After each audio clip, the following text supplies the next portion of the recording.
Thank you for joining the last part of my talk, where I'm finally going to talk about maximal surfaces in the Heisenberg group. So I'm talking about the three-dimensional Heisenberg group, which you can think of as the group of upper triangular real-valued matrices, 3 by 3, with ones on the diagonal. The Lie algebra is spanned by these three matrices, and these are the commutator relations. And what I want to point out here is that you have one special direction in the Heisenberg group, or in the Lie algebra, and that's A3. And this represents the center of the Lie algebra. It will be important later. So the Heisenberg group is diffeomorphic to its own Lie algebra via the exponential map, and so as usual, it's quite common to represent this, to use the Lie algebra and this representation to talk about the geometry of this group. So you end up with you're looking at R3 with a group structure given by this multiplication here, which corresponds, of course, to the matrix multiplication in the Lie group here under this diffeomorphism given by the exponential map. And the Lie algebra is spanned by these left invariant vector fields here. So I want to talk about geometry on the Heisenberg group, and the usual way to do geometry on a group is to put a left invariant metric on it. On a Lie group, a left invariant metric is determined by choosing an orthonormal basis for the metric on the Lie algebra, and then translating the metric to the whole group. Milner showed that there's essentially only one choice for the Heisenberg group, and that's given by this formula. And if you rescale, if you change the value of lambda here, lambda should be not equal to 0, then that doesn't do very much except rescale the metric. So we might as well take lambda to be 1, and we'll call that nil. Minimal surfaces in nil have been studied by a few people, and in this paper by Daniel, you'll see the references at the end of this talk. In a paper by Benoit Daniel from 2011, it's shown how these are connected to harmonic maps in S2, roughly as follows. So suppose you have an immersion from Riemann surface into nil 3. Now break this map up into two parts. So here we're working with, we're identifying nil 3 with the Lie algebra as before. So we break up the map into two parts, into a product of f and h, where h takes values in the E3 direction. H is the E3 component. And as is quite common to think of the normal to a map into a Lie group, if you have a left invariant metric, as the left translation of this to the Lie algebra. And sometimes this is called the Gauss map, or the normal Gauss map, and sometimes it's just called the normal. So I denote that by nu. And in Daniel has defined, it's called the Gauss map, the projection of this from, so nu is taking values in S2, and the projection of the S2 to the complex plane, and by the stereographic projection, he's called this the Gauss map. Now if you assume that, in this case you assume that the normal just takes values in the upper hemisphere of S2, so this projection takes values in the unit disk in the plane. Then we put the Poincaré metric on the unit disk. Then the theorem is that f is minimal if and only if this map G, this Gauss map, is harmonic. So it's a harmonic map into the hyperbolic space. And given a harmonic map into the hyperbolic space, you can actually construct a minimal immersion by solving these equations here. So given the harmonic map G, you can integrate these equations to find h and big F, which is the same as knowing little f.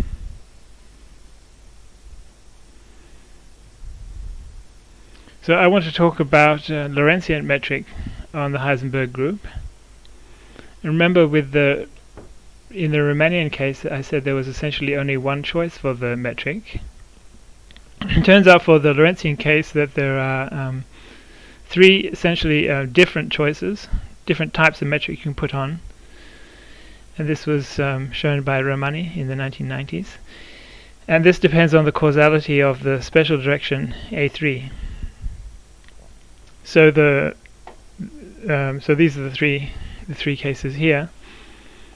And the case that looks very analogous to the Riemannian case is, of course, the second one here, where A3 will be E3 will be a multiple of A3, because remember the commutator relations of in the Heisenberg group are that E1 E2 is A1 A2 is A3. So I'm only going to talk about that case today. So that's case 2.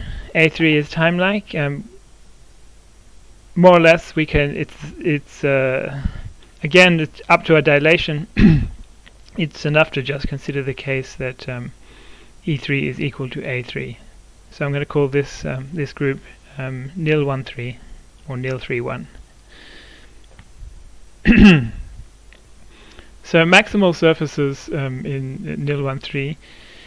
With this particular metric can be defined very analogously to minimal surfaces in the Riemannian nil. This is done in a paper by Hoju Lee. So it really looks very similar to what I showed on the slide 2 slides ago. So you have an immersion F into nil13.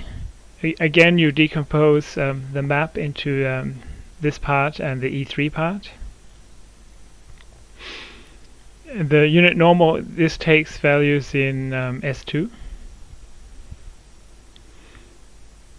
And the Gauss map is the projection, the stereographic projection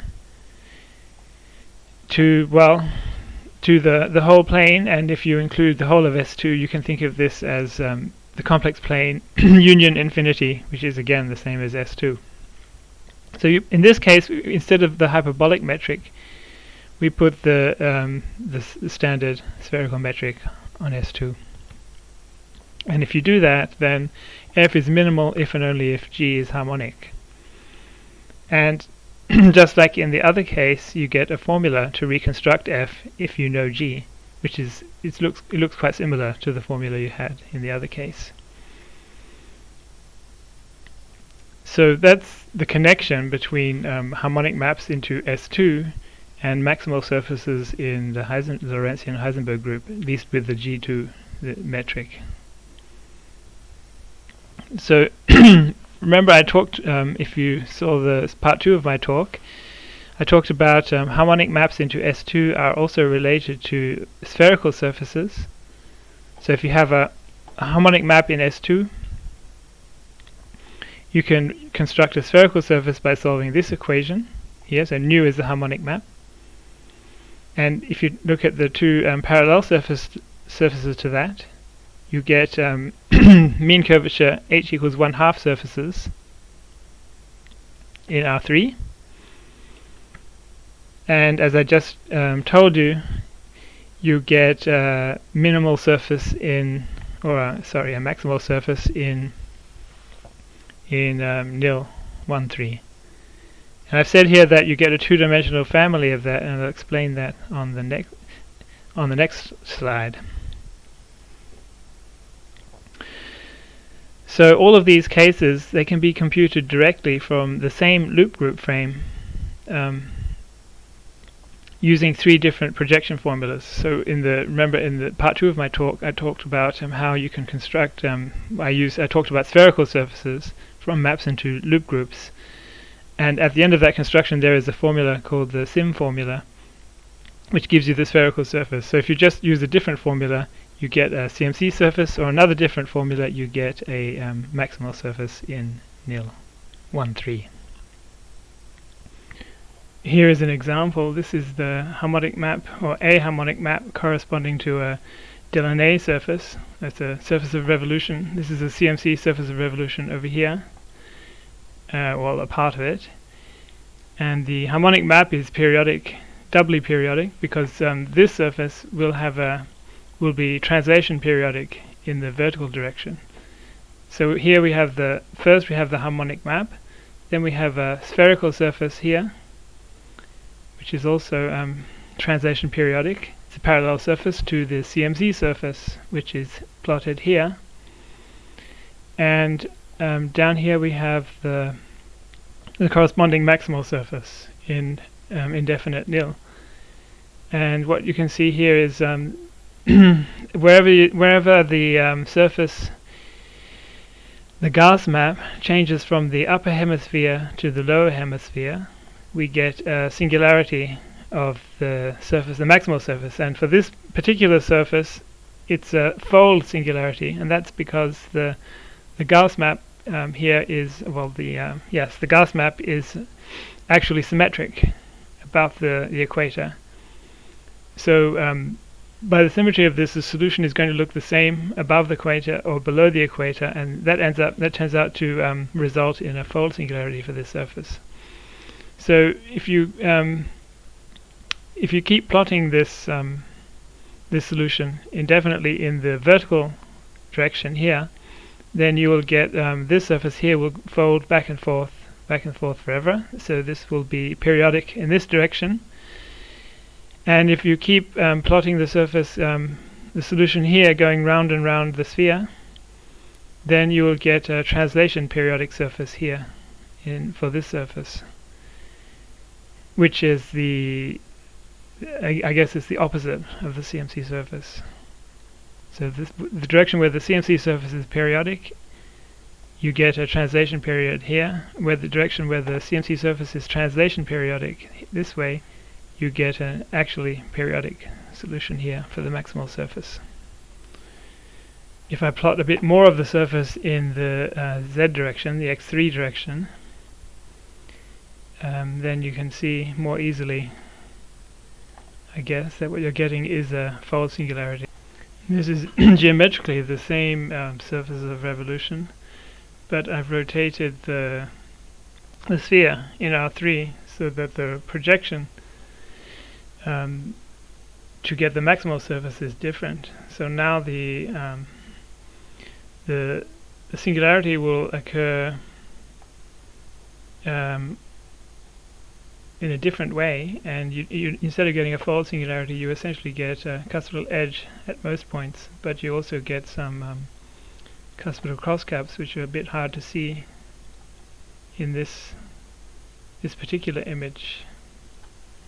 If I plot a smaller portion of the surface, then it's pretty easy to see that there's a cuspidal crosscap singularity right here. So you see in this case where it's changing from white to red, it's not because you have a singularity along this line, it's because you have a self-intersection. So you can see on the other side the white part of the surface coming through there. So at this point here, so along here you have a cuspidal edge, and right at this point here you have what's called a cuspidal crosscaps singularity. So why a two-dimensional family? That's because if you have a harmonic map into S2, geometrically it doesn't really make any difference which direction you call the E3 direction, right? But if you have a map into nil13, if you want to think of this as the Gauss map for a map into nil13, then E3 is a special direction. If you look at the isometries, you'll find that rotation about E3 in R3, which is also an isometry of S2, is an isometry of nil13. But if you take a rotation about any other axis in R3, and these are also isometries of S2, these are not isometries of nil13. So what you get is a two-parameter family of choices to call the E3 direction in S2. We can call any axis in R3 the E3 axis. And so you get a whole S2 family of choices, essentially, of ways to interpret this map as a maximal surface in NIL13. So I just illustrate this as an example. So here is the image of a harmonic map into S2, and over here on the right is the corresponding CMC surface, and in the middle, with this choice of orientation, is the maximal surface in NIL13. Now if I just rotate S2 around, so now it's pointing this way, this is the same map geometrically. These two are the same. And the CMC surfaces are the same as well, because R3 is also invariant under rotations, but these two are obviously not the same map. You can see that here you have a self-intersection going right through here, and you can see that you have well, maybe you can't see, but I can tell you that you have a cuspidal edge singularity around here, and at 3 points here, here, and here you have a cuspidal cross-caps singularity. Here's another example. So I've taken a surface of revolution. Now I'm just looking at the CMC surface. I'm not looking at the Gauss map in this image. This is a CMC surface of revolution, and this is the same one. It's a smaller part of it, and this is also the same one, a different part of it as well. But I've chosen 3 different orientations for this, and down here I have 3 obviously completely different maximal surfaces in NIL13, which correspond to these 3 choices of orientation. I'm just going to quickly outline what we do. So first of all, the loop group construction. Well, so we have a preprint that's coming out, which may be out by the time you see this talk. But if it's not, then you can read about the loop group construction by reading about minimal surfaces in NIL3, because it's quite similar. I mean, there are some differences, but in many ways it's similar. I'll give reference for this at the end. And the work that we are doing now, that will appear in a preprint soon. Let's just compare the 2 cases. So the case of the of NIL3, the Riemannian case, the harmonic map is into H2, hyperbolic space. In the non-Riemannian case, the harmonic map is into S2. The group that you use in the loop group construction for the harmonic map, for the Riemannian case, it's SU11. It's a non-compact group, and for the indefinite case, it's SU2. So it's kind of backwards here. And then we talk about vertical points. So remember, I said that in the original construction for minimal surfaces in NIL3, you were to assume that the harmonic map took values only in the upper hemisphere, or you could have used the lower hemisphere. The Gauss map, sorry. So what happens at the boundary of that? Well, the harmonic map blows up at such a point, but the surface you can show is well defined. I would say that down here. The surface in NIL3 is well defined, although the harmonic map blows up. And in the other case, the case that we're talking about now, well, the harmonic map is well defined because it's just a harmonic map into S2 now. But the surface in NIL3 has a singularity.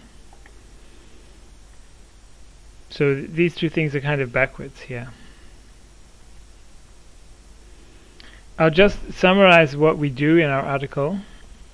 So we give the loop group construction for maximal surfaces, which, as I said, is fairly similar to the one for minimal surfaces in NIL3, although the group is different, obviously. It's SU2 instead of SU11. We will give a method for solving the Cauchy problem for harmonic maps into S2, which can then be used to construct various solutions by thinking about the geometry of the Gauss map.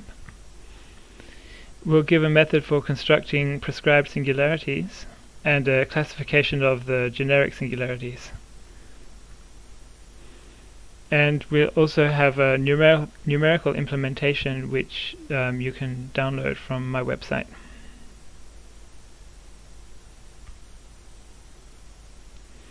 So the generic singularities, which we classify in our article, we will show are these: cuspidal edge, swallowtail, and cuspidal crosscap.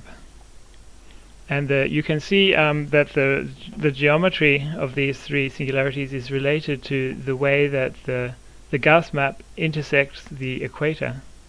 So here, above here, I've plotted the CMC surface.